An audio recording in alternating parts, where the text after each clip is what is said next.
Este é o cérebro por trás do projeto mais destrutivo de toda a história humana. Ele venceu uma guerra ao desencadear um horror inimaginável, catapultando o mundo para a era nuclear. Por seus esforços, foi acusado de ser um espião russo e marginalizado pelo governo. No abismo consciente de hoje, vamos analisar a vida e o trabalho de J. Robert Oppenheimer. Infância. Julius Robert Oppenheimer nasceu em 22 de abril de 1904, na cidade de Nova York. Seu pai, Julius, havia fugido da perseguição judaica na Europa quando era adolescente.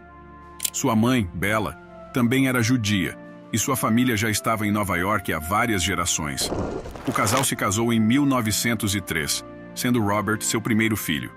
Um segundo filho, Frank, veio em 1912, quando Robert tinha 8 anos de idade. Os amigos eram poucos e distantes. Na verdade, de acordo com seu professor de inglês do ensino médio, ele uma vez disse: "Sou o homem mais solitário do mundo." Robert era extremamente desajeitado socialmente como adolescente. Desde o início, ele se considerava o mais inteligente da sala, o que levava a uma arrogância que afastava seus colegas. Eles também se afastavam de sua natureza formal e correta. Após se formar no ensino médio, ele ingressou em Harvard para seguir estudos científicos sérios. Ele se especializou em química, mas logo se apaixonou pela física. Foi admitido em estudos de pós-graduação em física e começou a estudar sob a orientação do famoso experimentalista Percy Bridgman.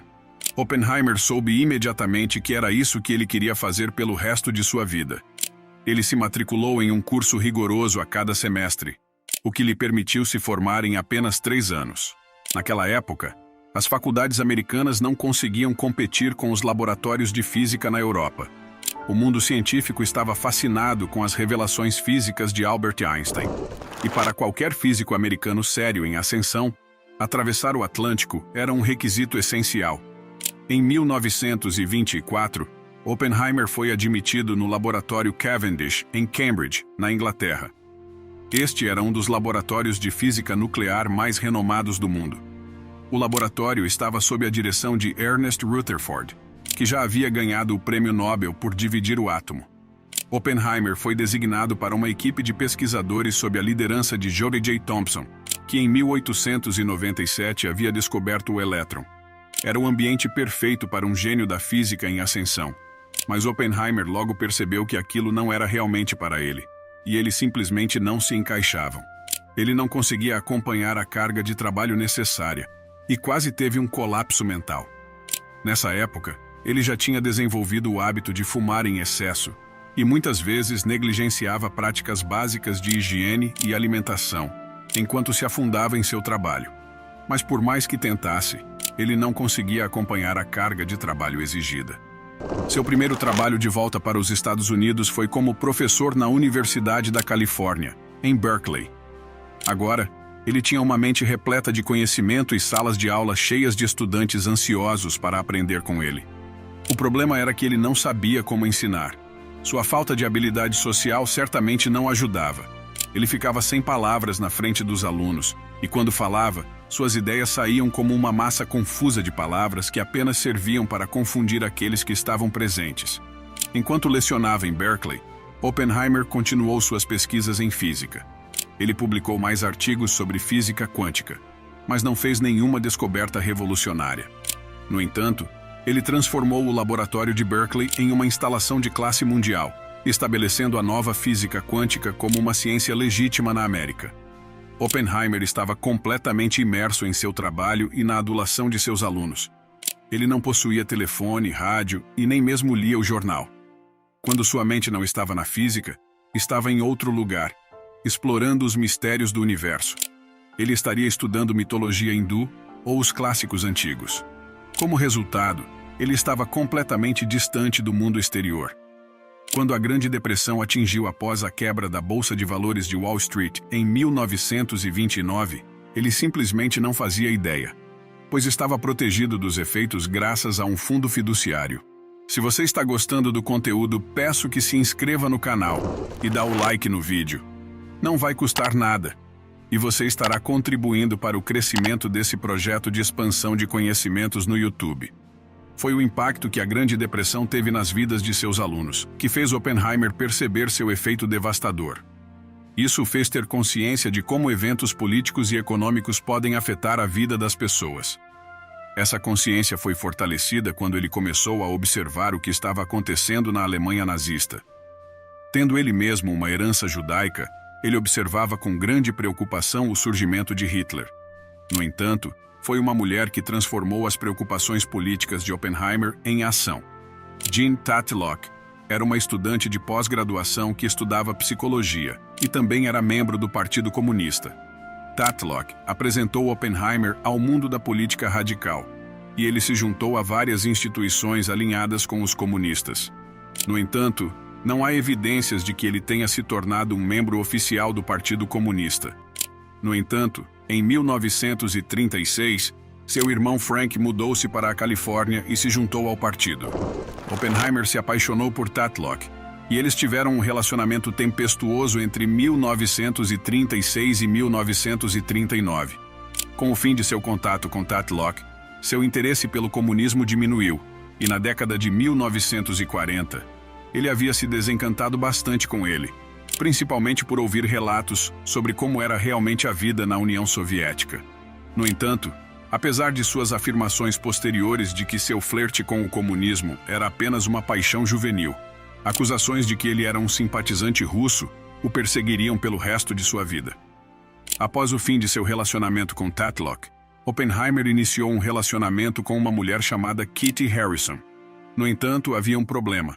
Kitty era casada. Na verdade, ela estava em seu terceiro casamento, com seu marido sendo um médico britânico. Logo, ela se divorciou do médico e Oppenheimer se tornou seu quarto marido em 1º de novembro de 1940. A bomba nuclear. O bombardeio de Pearl Harbor em 7 de dezembro de 1941 mudou profundamente a vida dos físicos mais experientes nos Estados Unidos. Da noite para o dia, sua pesquisa teórica foi convocada para ajudar a vencer a guerra. O primeiro desafio apresentado para os físicos foi desenvolver um sistema de radar. Os principais físicos do país se reuniram no laboratório de radiação do Instituto de Tecnologia de Massachusetts, prontos para se dedicarem ao que eles pensavam ser o grande trabalho que venceria a guerra. Em setembro de 1942, no entanto, começou um programa que se revelaria muito mais impactante do que o projeto de radar: o desenvolvimento de uma bomba nuclear. Em 1939, 3 físicos alemães descobriram a fissão nuclear, que permitia a liberação de uma enorme quantidade de energia quando nêutrons atingiam um núcleo de urânio. Entre os primeiros a reconhecer o imenso potencial destrutivo dessa tecnologia, se fosse aproveitada na forma de uma bomba, estavam 2 cientistas húngaros. Eles se empenharam em alertar o presidente dos Estados Unidos de que ele precisava desenvolver uma bomba desse tipo antes dos alemães. No entanto, esses cientistas menos conhecidos não conseguiam fazer com que ninguém os ouvisse. Foi somente quando conseguiram o apoio do mundialmente famoso cientista Albert Einstein que conseguiram chamar a atenção do presidente Roosevelt. O Projeto Manhattan. Como resultado direto de uma carta que recebeu de Einstein, Roosevelt criou o Comitê Consultivo de Urânio. O comitê começou a acumular urânio, mas não avançava rápido o suficiente para Roosevelt. Logo, foi dissolvido e substituído pelo Conselho Nacional de Pesquisa em Defesa, o CNPD. O conselho ficou nas mãos do Exército, com o general de brigada Leslie Groves como responsável. O projeto recebeu um nome inofensivo para não revelar seu propósito. Groves o chamou de Projeto Manhattan. Desde 1932, Oppenheimer vinha conduzindo suas próprias pesquisas particulares em física nuclear. Ele desejava desesperadamente se envolver no projeto de qualquer maneira que pudesse avançar a segurança da América. Em 1941, ele foi convidado para uma reunião ultra-secreta de cientistas para discutir como construir uma bomba nuclear. Ele foi encarregado do grupo de física, que tinha a tarefa de projetar efetivamente essa bomba. Em julho de 1943, ele se juntou oficialmente ao Projeto Manhattan. O Projeto Manhattan não estava centralizado em um único local, mas sim em vários laboratórios espalhados pelo país, cada um abordando um aspecto específico do projeto. O maior desafio era a criação da própria bomba, e essa tarefa ficaria sob a supervisão de Oppenheimer. A base das operações era Los Alamos, uma área deserta no centro-norte do Novo México. Essa localização, selecionada pelo próprio Oppenheimer, seria sua casa pelos próximos 3 anos. Uma antiga escola para meninos foi reformada para servir como acampamento base, com vários alojamentos sendo transferidos para abrigar os físicos que trabalhariam no projeto. Com as instalações prontas, Oppenheimer percorreu o país em busca das melhores mentes científicas para ajudá-lo a construir a bomba. Além de ex-alunos, ele convocou os principais físicos, muitos dos quais eram exilados da Alemanha nazista. Se ele estava preocupado em não encontrar as pessoas necessárias, não precisava se preocupar. Ele estimou inicialmente que precisaria de 30 pessoas, mas cientistas de todo o país ficaram energizados com a oportunidade. E até o final da guerra, mais de 6.000 pessoas moravam em Los Alamos. Apesar das condições de vida primitivas e do opressivo calor do deserto, os cientistas apreciaram seu tempo em Los Alamos. Muitos deles tinham suas famílias com eles e passavam o tempo livre fazendo caminhadas e esquiando por todo o sudoeste. O que eles não gostavam era do aparentemente exagerado segredo imposto pelos militares, que estavam sempre presentes. Todo cientista estava sob constante vigilância, e ninguém mais do que Oppenheimer. Durante seu tempo em Los Alamos, o governo grampeou seu telefone, abriu sua correspondência e teve homens seguindo-o por todos os lugares. Como supervisor do projeto, Oppenheimer teve que lidar não apenas com a invasão de sua própria privacidade, mas também mediar entre os cientistas, muitas vezes briguentos, e os militares. Ele constantemente lembrava os físicos para manterem a visão geral em mente. Estavam envolvidos em uma luta única na vida pela salvação da humanidade. Em fevereiro de 1941, os cérebros em Los Alamos desenvolveram 2 projetos para a bomba atômica, que receberam os codinomes Little Boy e Fat Man. Little Boy era uma bomba baseada em urânio, enquanto Fat Man usava plutônio. Os cientistas estavam tão confiantes no design de Little Boy que consideraram desnecessário testá-lo. Mas Fat Man precisava ser testado. Oppenheimer decidiu testá-lo próximo a Alamogordo, no Novo México. Era uma extensão de 60 milhas de paisagem desolada de norte a sul e 40 milhas de leste a oeste. Para realizar a explosão com segurança, eles precisavam garantir que o vento estivesse soprando na direção certa. Caso contrário, poeira radioativa e detritos poderiam se espalhar por áreas residenciais. Eles tiveram que esperar o tempo que parecia uma eternidade para ter as condições adequadas. Durante esse tempo, Oppenheimer estava tenso devido ao estresse de que as coisas pudessem dar errado e que eles desencadeassem a destruição sobre os cidadãos do Novo México. Finalmente, as condições estavam certas. A explosão ocorreu em 16 de julho de 1945. O clarão resultante foi visível a partir de 3 estados. A nuvem em formato de cogumelo se elevou a 38.000 pés no ar, enquanto a cratera que foi formada no solo tinha meio quilômetro de largura.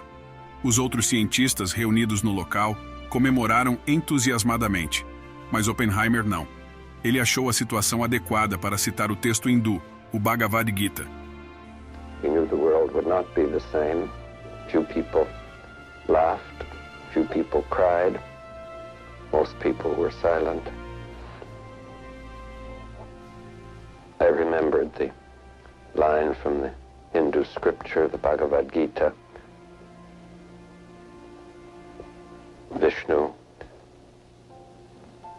is trying to persuade the prince that he should do his duty, and to impress him takes on his multi-armed form and says, "Now I am become death, the destroyer of worlds." I suppose we all thought that one way or another. A rendição japonesa. A decisão de usar as bombas agora estava nas mãos do presidente Harry S. Truman. Após muita reflexão, ele decidiu usá-las contra os japoneses, a fim de forçá-los a se render. Em 6 de agosto de 1945, o bombardeiro B-29 Enola Gay lançou a Little Boy sobre a cidade de Hiroshima. 90% dos prédios foram instantaneamente destruídos, assim como 66 mil pessoas. No entanto, a rendição japonesa imediata não se concretizou. Em 9 de agosto, o Fat Man foi lançado sobre a cidade de Nagasaki, causando mais 42 mil mortes. O golpe duplo foi demais. Em 14 de agosto de 1945, o imperador Hirohito anunciou a rendição japonesa. Quando Oppenheimer soube pela primeira vez que as bombas haviam alcançado o efeito desejado, ele se alegrava junto com o restante da nação. No entanto, em uma reflexão posterior, ele se deu conta do que havia desencadeado no mundo. Em 16 de outubro de 1945, Oppenheimer deixou seu cargo em Los Alamos e retornou ao Caltech, antes de assumir a posição de diretor do Instituto de Estudos Avançados, na Universidade de Princeton. Mas após 3 anos de empolgação, poder e pesquisas de ponta, ele considerou a vida universitária um tanto mundana. Com as informações sobre o Projeto Manhattan agora públicas, Oppenheimer se tornou uma figura conhecida, com seu rosto estampado na capa da revista Time. Ele agora usava sua posição de destaque para dar palestras pelo país sobre o que acreditava que os Estados Unidos deveriam fazer com sua nova tecnologia nuclear. De sua perspectiva única, ele apreciava tanto a conquista tecnológica quanto o potencial destrutivo que havia sido desencadeado. Ele sentiu a responsabilidade de garantir que seu uso futuro fosse para o bem e não para o mal. Ele defendia sanções internacionais sobre o poder nuclear. Ao mesmo tempo, ele reconhecia que ter o poder nuclear era uma enorme vantagem para o programa de defesa americano. Então, em vez de tentar impedir, ele trabalhou em como manter o controle sobre essa tecnologia. Agora, nos anos pós-guerra, um novo inimigo dos Estados Unidos surgiu: a União Soviética. Iniciou-se uma Guerra Fria, levando a uma corrida armamentista entre as duas superpotências mundiais. Os americanos, é claro, tinham a vantagem nuclear, mas tudo isso mudou em setembro de 1949, quando os soviéticos realizaram sua própria explosão nuclear. Os americanos foram pegos de surpresa, acreditando que os russos estavam muito atrás. O governo dos Estados Unidos suspeitou que espiões devem ter compartilhado informações vitais com os soviéticos. Oppenheimer passou a ser imediatamente suspeito, graças à sua antiga conexão com o Partido Comunista. A bomba de hidrogênio. Enquanto isso, os americanos se apressaram para encontrar uma resposta à bomba russa. Discussões foram realizadas sobre um novo tipo de bomba, 1000 vezes mais destrutiva do que as que foram lançadas sobre o Japão. Seria uma bomba movida a hidrogênio. Oppenheimer era contra a bomba de hidrogênio, temendo que ela se tornasse uma arma de genocídio. No entanto, o presidente Truman decidiu seguir em frente mesmo assim, e a bomba de hidrogênio, codinome Mike, foi detonada em 1952. Em novembro de 1953, o FBI recebeu uma carta de um ex-funcionário do governo, alegando que Oppenheimer era um espião soviético. Isso foi o suficiente para trazer todo o poder da caça às bruxas comunistas de McCarthy contra ele. A autorização de segurança de Oppenheimer foi imediatamente revogada, e uma investigação conduzida por 3 pessoas foi iniciada. Conforme avançava, ficou claro que ele estava sendo investigado principalmente por sua oposição ao projeto da bomba de hidrogênio, em vez de suas supostas ligações com os soviéticos. O relatório resultante acabou com a carreira de Oppenheimer de forma permanente.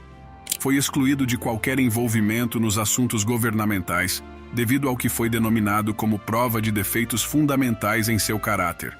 Após a humilhação de sua expulsão do governo, Oppenheimer retornou ao Instituto de Estudos Avançados em 1963, com a ameaça vermelha de McCarthy já no passado. O governo ofereceu um ramo de oliveira a Oppenheimer ao conceder-lhe o prêmio Enrico Fermi pela excelente pesquisa nuclear.